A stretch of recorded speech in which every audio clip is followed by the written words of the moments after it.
تسبیح ملائکہ اور رزق کی بارش۔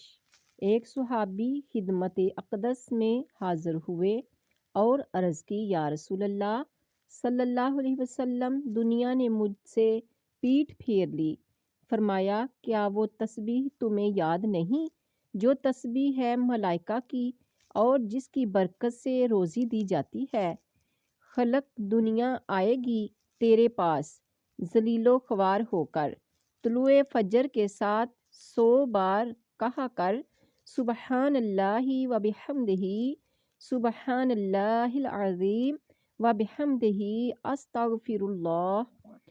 ان صحابہ کو 7 دن گزرے تھے کہ خدمت اقدس میں حاضر ہو کر عرض کی، حضور، دنیا میرے پاس اس کثرت سے آئی ہے کہ حیران ہوں، کہاں اٹھاؤں کہاں رکھوں۔